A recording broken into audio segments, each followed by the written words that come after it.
6 de la tarde en punto, bienvenidos. Esto es Economía al Día de Negocios DITU. Como es habitual, arrancamos con dos datos para que esté muy bien informado. Por un lado, Oracle invirtió 55.700 millones de dólares en un año para impulsar su negocio de inteligencia artificial, una de sus mayores estrategias de financiación este año.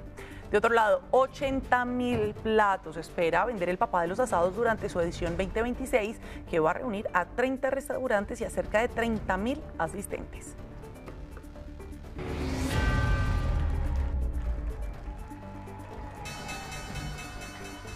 Así concluyó una nueva jornada en las bolsas de valores más importantes del mundo, que hoy tuvieron cierres al alza. Hablemos del Dow Jones, que se ubicó en 50.848 unidades. Esto quiere decir que subió 1,86%. Por el lado del Nasdaq, terminó en 25.809 unidades. Esto quiere decir que tuvo un repunte de 2,54%. Y por el lado del Standard & Poor's 500, cerró en 7.394 unidades, lo que significa un aumento de 1,75%. Respecto al precio del oro, la onza se negocia en $4.228, una ligera caída de 0,12% de acuerdo a la última revisión. Recuerden ustedes que el oro opera de lunes a viernes durante las 24 horas del día. En nuestros temas principales estaremos hablando de la divisa norteamericana, porque el día de hoy estamos hablando de 3.493 pesos con 50 centavos. Alcanzó esta divisa en nuestro país, ubicándose en su nivel más bajo desde octubre del año 2019 y consolidando la tendencia de caída de la divisa que se ha venido registrando en los últimos meses. De otro lado, los 5,1 billones de pesos, que fue ese monto recaudado por el gobierno del impuesto al patrimonio por cuenta de la emergencia económica que se presentó en el mes de febrero. Y finalmente estaremos hablando sobre la inversión millonaria que hace Alpina en diferentes áreas. Una de estas, la tecnología. Más de 80.000 millones de pesos, más o menos el 3%, se está destinando a este tema. Les contamos también de qué se trata de la mano de su vicepresidente en minutos. Y como lo anticipábamos, el dólar en esta jornada alcanzó los 3.493 pesos con 50 centavos. Ese es su precio promedio de acuerdo con datos de ZICAP. Esto quiere decir que tuvo una caída de 73 pesos con 61 centavos frente a la tasa representativa del mercado, que se ubicaba en 3.567 pesos. De otro lado, el Brent, estamos hablando de un barril a $90 con 38 centavos de dólar. Cae $2 con 72 centavos, estaba en $93. Y finalmente, nuestro producto insignia, el café, la carga se está negociando en 2.030.000 pesos, subió 10.000 pesos, estaba en 2.020.000 pesos. Y arrancamos esta emisión de Economía al Día hablando de una de las movidas empresariales más importantes de la jornada. Se trata de Kyndryl y Alpina, que firmaron un acuerdo para modernizar la infraestructura tecnológica de la compañía de alimentos. La alianza hace parte de la estrategia de transformación digital de la compañía e incluye el fortalecimiento de capacidades en análisis de datos e inteligencia artificial. Además, la compañía invirtió 80.000 millones de pesos el año pasado destinados a varios rubros, entre esos la tecnología de punta, capacidades de infraestructura, entre otros. Pero para que ampliemos este tema, nos acompaña hasta ahora Nicolás Forero. Él es el vicepresidente de Transformación y Tecnología de Alpina. Vicepresidente, bienvenido a Economía al Día de Negocios y un gusto saludarlo. Daliana, ¿cómo estás? Buenas noches. Todo muy bien, muchísimas gracias, vicepresidente, contando estas buenas noticias que vienen por parte de Alpina, una empresa muy querida por todos los colombianos y que sigue apostándole también a esa transformación tecnológica tan presente hoy en todos los sectores. Cuéntenos, por favor, de esta alianza. Bueno, te diría que es una alianza de muchos partners. Dentro de ellos está Kyndryl. Hemos hecho una alianza grande para modernizar toda la infraestructura para tratar de llegar a los resultados de negocio que estamos buscando. En esa alianza también participa SAP y básicamente lo que estamos llevando es llevar toda nuestra infraestructura que está hoy en tierra para la nube, con el único fin de acceder a la innovación. Tú hablaste ahorita en uno de los datos que arrancaste, que Oracle estaba invirtiendo gran parte de su presupuesto en inteligencia artificial. El hecho de lo que estamos haciendo con Kyndryl es lograr llevar toda nuestra infraestructura a la nube para poder acceder a la innovación que hay en el mundo. Dentro de esos muchos casos de inteligencia artificial. Entonces se une es más una alianza para poder lograr eso. Hablemos justamente para dónde van, porque Alpina ya innova con paneles solares, con esas apuestas que han venido anticipándole al mercado desde hace bastante tiempo, y la IA puntualmente, ¿en qué procesos les va a apoyar? Yo creo que, como lo dice Alpina, es una compañía que desde el acopio hasta que pone el producto tiene una cantidad de procesos. Y lo que estamos tratando de entender es dónde podemos optimizar procesos con la inteligencia artificial. Finalmente, esta es una compañía que al final pues acopia 700.000 litros de leche al día. Imagínate tú cómo hacer para optimizar las rutas y acopiarlo de la mejor manera. Es una compañía que tiene 2.000 camiones rodando por el país todos los días. ¿Cómo hacer para optimizar esas rutas? Es una compañía que vende más de 3, 4 bonjours por segundo. Imagínate lo que significa entender el patrón de consumo. Entonces, lo que estamos haciendo realmente, estos son ejemplos, pero estamos tratando de entender desde que acopiamos hasta que ponemos el producto, cómo la tecnología, porque no es un tema necesariamente de inteligencia artificial, nos puede generar valor y potencializar el negocio. Y creemos que con este paso que estamos dando de modernización de la infraestructura, que parece un tema táctico, pero es realmente estratégico para poder lograr eso, pues le estamos apostando mucho ahí, estamos poniendo mucha intención en eso. Hablemos, por favor, vicepresidente, de esas proyecciones que ustedes tienen para este 2026. Durante el año 2025, la compañía, si mal no estoy, invirtió más de 80.000 millones de pesos en infraestructura, en tecnología, en diferentes áreas. ¿Cómo van esas inversiones en este año? Mira, yo creo que tenemos 4 apuestas muy claras y en eso estamos concentrados. Uno es que queremos productos de valor agregado y le estamos apostando mucho a la nutrición. Seguramente ya viste parte de nuestros últimos lanzamientos, pero es el kefir, que tiene también un producto distinto, que tiene una funcionalidad que también ayuda a proteger la microbiota y bueno, ahí estamos apostando. Entonces, innovación desde producto es una obsesión y muy enfocados hacia la nutrición.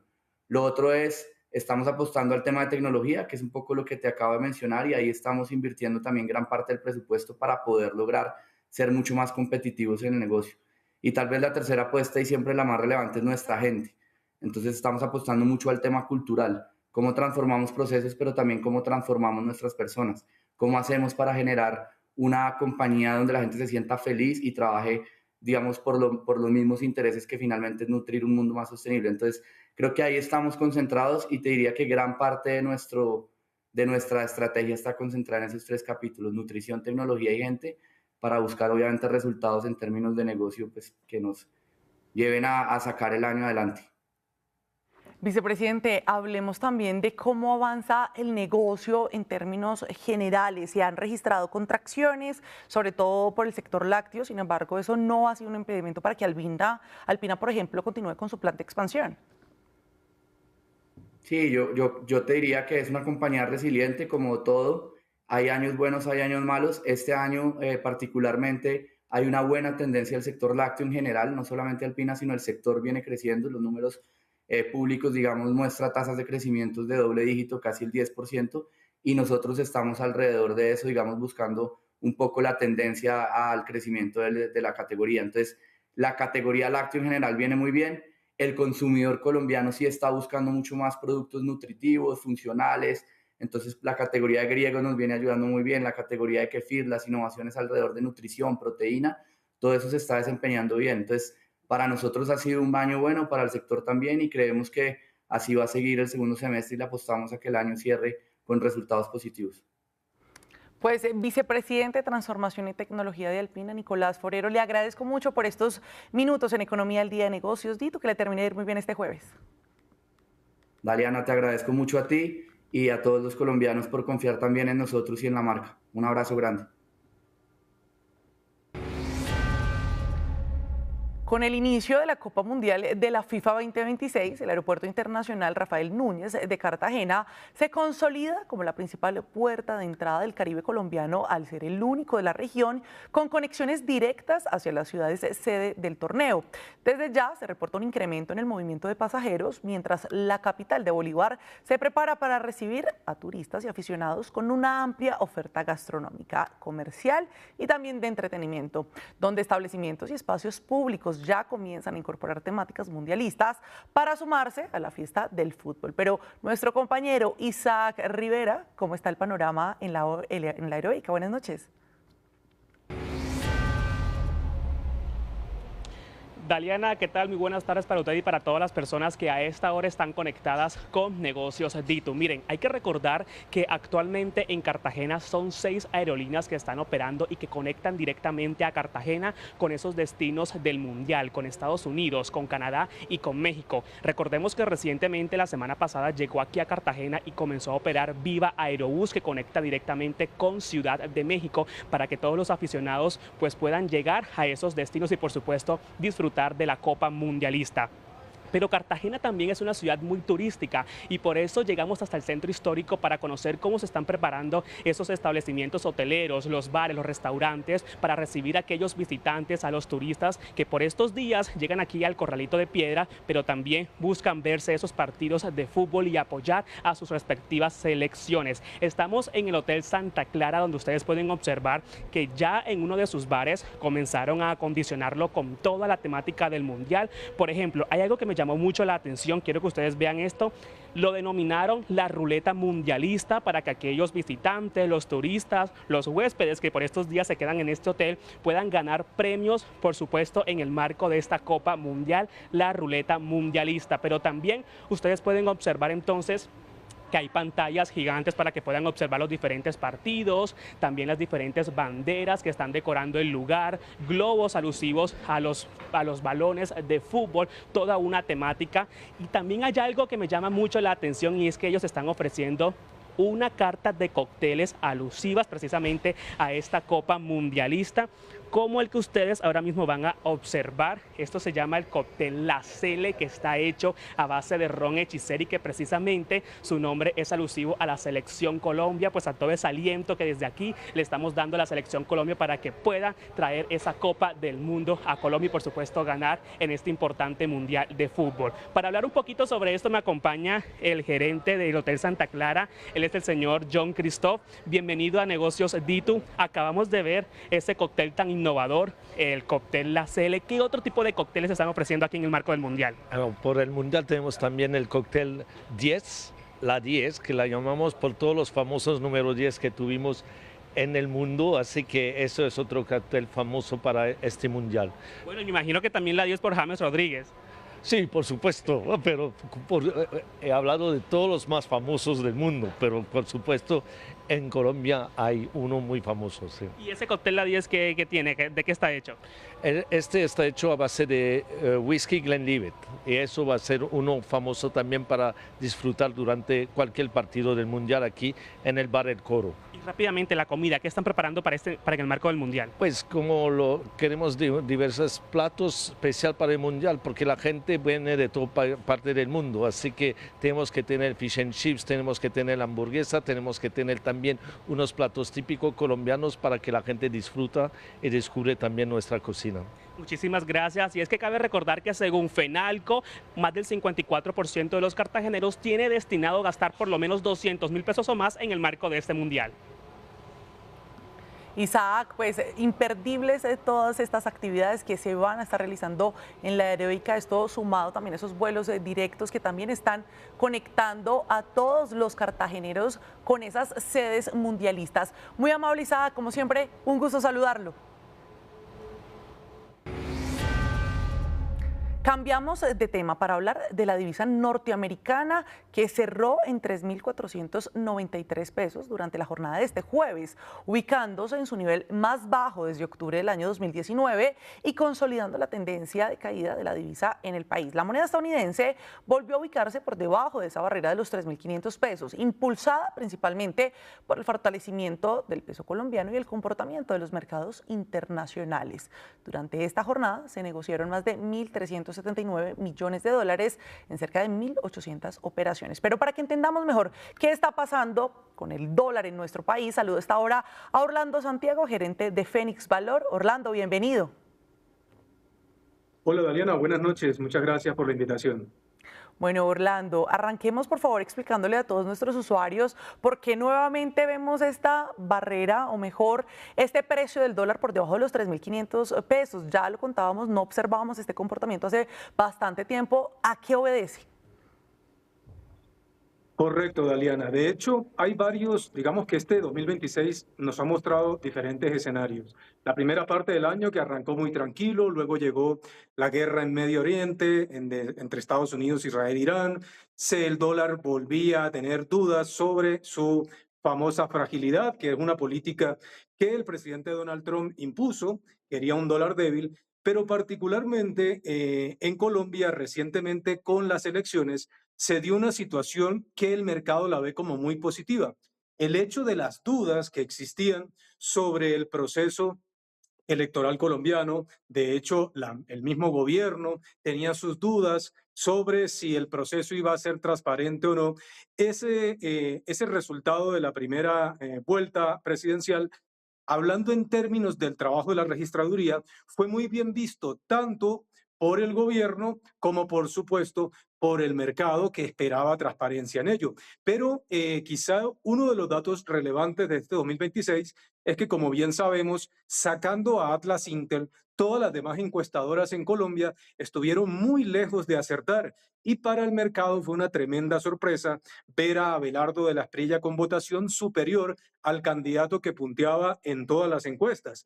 Y desde ahí ha comenzado un síntoma mucho más fortalecido de revaluación del peso colombiano, que de hecho, si bien algunos, digamos que atañen o consideran que es una política o hay un dólar débil en el mundo, algo que en principio es cierto, en el 2026 el dólar no ha sido particularmente débil. De hecho, hay una canasta, Aliana y televidentes, que se llama el DXY, que es una canasta donde se mide el dólar frente a las principales divisas del mundo, y el dólar, en vez de debilitarse, se ha fortalecido un 1,70%. La misma paridad o el mismo intercambio de dólares y euros. Para que tengamos claro, a finales del 2025 se necesitaban 1,1752 dólares para obtener un euro, y al cierre de hoy se necesitan 1,1581 dólares para obtener un euro. O sea, el dólar se ha fortalecido. Caso contrario en Colombia, y en este sentido, sin lugar a dudas, si bien no somos un planeta aparte, Claro. evidentemente lo que se relaciona con el proceso electoral en Colombia viene dando sorpresas y están generándose o se están viendo consecuencias, no solamente en el dólar, sino en flujos enormes de compras de acciones, la bolsa también disparada, las tasas de los test bajando y llevamos 2 semanas casi de confianza plena en el mercado colombiano. De certidumbre, que es lo que miran sobre todo esos inversionistas cuando ponen la mira en Colombia. Orlando, si vemos en los próximos días, en la jornada de por lo menos mañana, que es con la que cerraría la semana, nuevamente esta tendencia a la baja, ¿podríamos estar hablando ya de que el dólar se va a acercar más a los 3.400 y por debajo? ¿O por el contrario, usted cree que se va a estabilizar más o menos en ese rango que observamos en esta jornada?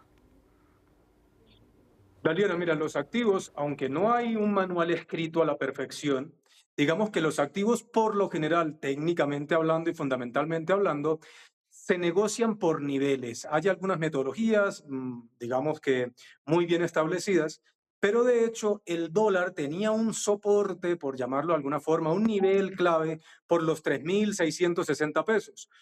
De romper ese nivel, como ya lo hizo hace mucho rato y para sorpresa de muchos, ni siquiera los 3.500 de Aliana sería el nivel de soporte o digamos, donde el dólar pudiera rebotar. Técnicamente hablando, ojo, esto va un poco más profundo de lo que vemos solamente con los ojos. Técnicamente el dólar puede bajar mucho más. De hecho, el siguiente soporte estaría por los 3.282 pesos. Así que si no pasa nada extraordinario durante la noche, durante la madrugada en el mundo, no sería nada, no tendría nada de extraño que mañana la tasa de cambio se ubicara por debajo de los 3.500 pesos. La TRM al final del día se ubicó en 3.513 pesos, pero hubo transacciones por debajo de 2.485, 2.490 pesos, y por ello Si el mercado sigue con esa confianza, como la que se está registrando, pues pudiéramos prepararnos para bajas adicionales. Eso sí, no va a haber una descolgada tan rápida porque por más que sea, estamos a 10 días de la segunda, de la segunda vuelta de elecciones y en ese sentido pues hay algunas prevenciones, pero el mercado al menos está listo para mayores bajas si se da lo que el mercado espera, para mayores alzas en la Bolsa de Colombia y para mejorar las tasas a las que se negocian los TES que se habían desvalorizado también muchísimo en los últimos trimestres. Pues ahí está la opinión de un experto en la materia sobre lo que está pasando ahora mismo con el dólar en el caso puntual de Colombia y de lo que pasaría también en los próximos días, de lo que también tiene gran dependencia lo que pasa el próximo 21 de junio en nuestro país en materia electoral. Orlando Santiago, gerente de Fénix Valor, mil gracias por su tiempo. Feliz tarde. Gracias, Daliana. Buenas noches. Y a las 6:20 de la tarde cambiamos de tema para hablar sobre la salud financiera de las MIPYMES en nuestro país. Uno de los datos más importantes que dio a conocer ANIF es que solo una de cada 3 MIPYMES tiene acceso al crédito formal. Estamos hablando de que esto equivale al 33% del total. También esto ocurre a pesar de que alrededor del 82% de las MIPYMES en Colombia paga sus deudas a tiempo. Para que analicemos qué está pasando con la salud financiera de las micro, de las pequeñas y medianas empresas de Colombia, saluda hasta ahora a la doctora Luz Magdalena Salas. Ella es vicepresidenta de ANIF. Un gusto saludarla, doctora Luz Magdalena. Feliz tarde. Hola Daliana, buenas tardes. Para ti también un saludo y para toda tu audiencia. Bueno, doctora Luz Magdalena, cuéntenos, por favor, ayer usted lo explicaba en la presentación de este panorama sobre la salud financiera de Colombia, que solo una de cada 3 MIPYMES tiene crédito al acceso formal, pero asimismo usted hacía una aclaración muy importante que quisiera iniciar por ahí, es que salud financiera no necesariamente se traduce en inclusión financiera. Exactamente, Daliana, lo que mostrábamos ayer en nuestro seminario de ANIF justamente es eso, es que hemos estado en los últimos años muy preocupados por el tema de acceso a productos y servicios financieros, algo muy importante. Es decir, hemos hablado de inclusión financiera de esa manera, acceso a cuentas bancarias, acceso a crédito, acceso a seguros, acceso a productos financieros, pero ese acceso no necesariamente se ha traducido en un mejor comportamiento financiero y en una salud financiera de las personas y también de las micro, pequeñas y medianas empresas. Si nosotros queremos realmente hablar de salud financiera, deberíamos pensar en algo más allá que solamente acceso. El acceso es una puerta de entrada, por supuesto, pero lo que queremos ver es si ese mayor acceso al crédito, mayor acceso a cuentas, a transaccionalidad, etcétera, se refleja en que las empresas están creciendo, en que están mejorando la forma como manejan sus cuentas en el día a día, en que están pensando en el futuro, en que están planeando qué es lo que quieren, no solamente se quedan en el día a día. Entonces, justamente en la encuesta encuesta MIPYME es la encuesta de ANIF que sacamos cada 2 años. Por primera vez medimos este tema de salud y bienestar financiero y encontramos eso que estás mostrando. Y es que, claro, una de cada 3 micro, pequeñas y medianas empresas accede a un producto de crédito, el resto no está accediendo a productos de crédito. Y no solamente eso, como lo decía hace un rato, independientemente de hablar de acceso, lo que estamos viendo es que ese acceso no necesariamente se esté traduciendo en crecimiento de las empresas. Justamente hay algo que es fundamental en esta conversación, doctora Luz Magdalena, y es planificar, como las finanzas de un hogar, como las finanzas de nosotros, las personas naturales, pero muchas empresas están siguiendo su intuición. ¿Qué pasa con esas micro, pequeñas y medianas empresas que justamente no lo hacen de una manera estructurada y que tal vez sea uno de los grandes errores que no los lleva a mantenerse en el tiempo? La importancia también de cambiar el chip en ese sentido. Sin duda. En esta encuesta que les estamos contando, terminamos de recoger hace poco, vemos que casi entre el 77 y el 80% de las empresas dicen que es importante, que ellas consideran que es muy importante planear, tener un presupuesto, etcétera. Pero luego, cuando vemos si lo están utilizando, lo que vemos es que no lo usan, utilizan la intuición.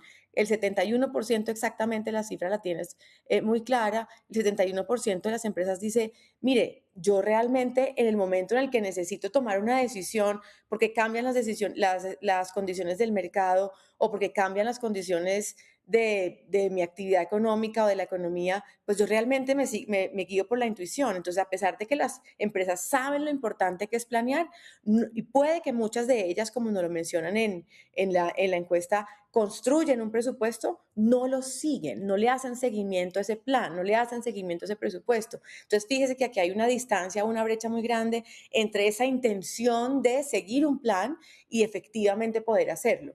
Y esto se debe en gran medida, Daliana, a que las empresas, sobre todo las micro y las pequeñas empresas, están inmersas en un día a día. Las experimentan una altísima volatilidad en sus flujos de caja, son supremamente inestables. Nos muestra la información en los estudios que hemos hecho desde ANIF que esa alta volatilidad les genera mucha incertidumbre, y esa incertidumbre las lleva a que ocupen la mayor parte de su tiempo en apagar incendios, en tomar decisiones de manera apresurada, y no tienen la posibilidad y el espacio y el tiempo para detenerse, mirar su presupuesto, mirar su plan, mirar qué es lo que quieren para su negocio en el futuro, y ahí es donde esas decisiones que toman son inmediatas, pero dejan de estar relacionadas con ese plan inicial que habían hecho. Vicepresidenta, cuando hablamos que solo una de cada tres, digamos que accederá a un producto formal de crédito, ¿qué está pasando con las otras dos empresas? Se están yendo al gota a gota, y en línea con esto, ¿cómo arrebatarle también clientes al gota a gota, que sabemos que es el mecanismo de endeudamiento de muchos micronegocios de nuestro país? Daliana, es una gran pregunta. Lo que nosotros en ANIF hemos encontrado es que efectivamente el gota a gota, sobre todo para las más chiquitas, para las microempresas, es una alternativa muy importante de financiamiento. Ellos necesitan la plata de manera inmediata. Ellos, cuando tienen una emergencia, cuando tienen una urgencia, no pueden esperar el tiempo que se demora en aplicar a un crédito, en enviar los papeles, en hacer las aplicaciones, etcétera. Y lo que sucede muchas veces es que las entidades financieras formales necesitan tiempo para ver y para hacer un análisis de riesgo, para ver qué tanto le pueden prestar a las MIPYMES, o si le pueden prestar o no, y bajo qué condiciones. Y ese tiempo es muy valioso para las empresas, porque nuevamente, como le digo, las empresas necesitan decisiones, necesitan dinero ya. Y el gota a gota está muy presente porque les entrega el dinero de manera inmediata, les da flexibilidad porque les permite, por ejemplo, si el día de la cuota no alcanzan porque tienen un flujo de caja justamente en ese momento bajito, entonces les permite flexibilizar y pagar después. El problema de eso es que es al costo que están haciendo. Entonces las empresas, y sobre todo las micro, nuevamente repito, están accediendo a un crédito informal, a un crédito de este tipo de pagadiarios y de gota a gotas con unas tasas demasiado elevadas. Nosotros en ANIF encontramos hace un par de años que Sí. la tasa a la cual las empresas están endeudándose con el gota a gota es más del 600% efectivo anual. Entonces, imagínense si un negocio da para la mayoría de las ganancias de los negocios de las microempresas está yéndose a pagar intereses altísimos al gota a gota. Entonces, sí Es una de las necesitamos razones por las que que nunca desde el progresan. ecosistema financiero exactamente, eso es una barrera para que crezcan Claro. exactamente, y lo que se necesita es que las entidades financieras tengan productos mucho más de manera inmediata, mucho más flexibles, y para eso es fundamental que entiendan esa volatilidad y esa dinámica financiera de los negocios. En línea con eso, doctora Luz Magdalena, usted también se suma a esa discusión que ya se ha puesto sobre la mesa, pero que tampoco ha prosperado en el Congreso, con el gobierno nacional, de que sería bueno eliminar o por lo menos sí ajustar la tasa de usura para que más personas, sobre todo esos perfiles de alto riesgo, tengan la posibilidad de endeudarse, pero de manera formal con las entidades financieras del país y no con el crédito ilegal como el gota a gota. Exactamente. El punto del crédito no es ni siquiera el costo, no es lo más importante. Y eso es algo que todos tenemos en la cabeza, y que creemos que la tasa de usura, entre más bajita sea, es mejor para los negocios. Y eso no es cierto. De hecho, como cualquier tipo de, como cualquier modelo, con cualquier modelo de riesgos, entre más riesgoso sea el microempresario o el empresario, pues el banco no le va a poder prestar a una tasa que le prestaría a un negocio que es menos riesgoso, que tiene información, que puede predecir cuál es su flujo de caja en el futuro. En el caso de los microempresarios que tienen alta volatilidad en sus ingresos, lo que sucede es que es mucho más difícil para las entidades financieras comprender y anticipar esa capacidad de pago, no tienen tanta información tampoco, entonces para ellos son mucho más riesgosos y como son más riesgosos, podrían prestarle a unas tasas más altas. El problema con la tasa de usura es que es un límite demasiado bajito y lo que hace es que las entidades financieras no puedan prestarle las tasas que deberían estarle prestando de acuerdo con su nivel de riesgo. Entonces, fíjense que no es un problema de costos. Como le decía hace un rato, las estimaciones que hicimos es que los microempresarios están endeudándose con el gota a gota y con fuentes informales a más del Claro. 600% efectivo anual. La tasa de usura, por ejemplo, para créditos de consumo y créditos ordinarios está alrededor del 25%, 30%. Entonces es una tasa Mucho más significativamente asequible menor. que el 600% efectivo Si anual. nosotros, si nosotros subiéramos un poco ese techo que es esa tasa de usura, lo que haríamos es que permitiríamos que las entidades financieras suban un poquito las tasas y al subir, perdón, y al subir un poquito las tasas, lo que se podría hacer es que las entidades financieras podrían estar prestándole a los micronegocios que son un poquito más riesgosos. Entonces ahí es donde tenemos que tener mucho Claro. cuidado. Nosotros en ANIF hemos estado discutiendo eso desde hace más de un año, porque en realidad hay esa concepción errada de que una tasa de usura más estricta lo que permitiría es mejorar las condiciones a las cuales se les prestan los micronegocios. Y es todo lo contrario, lo que hace es restringir más el crédito para esta población. Pues ahí estaba, la salud financiera de las MIPYMES, un factor fundamental de acuerdo con ANIF que jugaría un papel determinante en eso para que más micronegocios accedan al crédito formal, es ajustar o eliminar esa tasa de usura. Una conversación que vale la pena surtir. Doctora Luz Magdalena Salas, vicepresidenta de ANIF, mil gracias por su tiempo, que le termine de ir bien en esta jornada. Gracias, Daliana. Igualmente, gracias a ustedes por la invitación. Y antes de despedirnos, vamos a hablar del impuesto al patrimonio creado en el marco de la emergencia económica que se registró en el mes de febrero. A la fecha se recaudaron 5,1 billones de pesos, esto hasta mayo del 2026. Para abril, la primera cuota alcanzó los 2,4 billones, mientras que en mayo los 2,7 billones de pesos, superando los ingresos obtenidos en el mes anterior. Sin embargo, se quedó lejos de la meta fijada por el gobierno. Recordemos que faltaron cerca de 3,2 billones de pesos para lograr ese gran objetivo que superaba los 8,3 billones de pesos. Hablamos acá en Negocios Ditu más temprano con el exdirector de la DIAN, Lisandro Junco, quien explicó el impacto que esto podría tener en las finanzas públicas. Tanto la emergencia económica y el marco fiscal de mediano plazo, en conjunto con el presupuesto general de la Nación y el plan financiero, tienen un déficit nuevo que termina generando un desajuste que no es menor. Es decir, este resultado comprueba algo que le hemos advertido a la Corte Constitucional quienes hemos demandado este impuesto y la emergencia económica, y es que construyen metas de recaudo sobre supuestos falaces y no incorporan un realismo en las metas, lo que termina generando para todos los contribuyentes que pagaron estos impuestos, este impuesto al patrimonio es incertidumbre. Dicho de otra manera, acá la realidad no cuadra con el discurso y este nuevo hueco fiscal se debe corregir, pero no de manera retórica, sino con decisiones difíciles. Y la mejor decisión es el recorte del gasto y ajustar ese gasto y evitar un mayor endeudamiento. A propósito del desajuste fiscal que se generaría por cuenta del menor recaudo en este impuesto al patrimonio, Junco fue enfático al afirmar que el próximo gobierno tendrá que hacer recortes mucho más agresivos de lo estimado hasta este momento. Puede ser cerca de los 5 puntos del PIB, según los cálculos que hacemos algunas personas. Pero aquí hay algo importante. Nosotros tenemos un organismo técnico que es el Comité Autónomo de la Regla Fiscal, que en este momento tiene que tener una responsabilidad clave y es incorporar ese menor recaudo en todos los escenarios y exigir una corrección creíble en este nuevo marco fiscal que es obligatorio que este gobierno presente.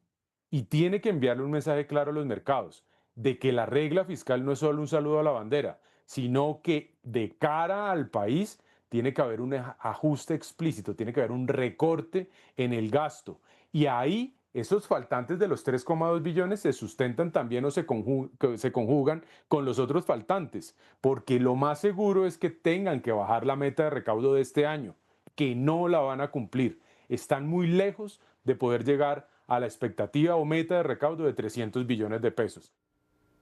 Hasta acá las noticias económicas y empresariales en Economía al Día de Negocios DITU. Los dejamos con toda nuestra programación y mañana la invitación nuevamente a las 9 de la mañana con todas las actualizaciones de las noticias. Hasta entonces.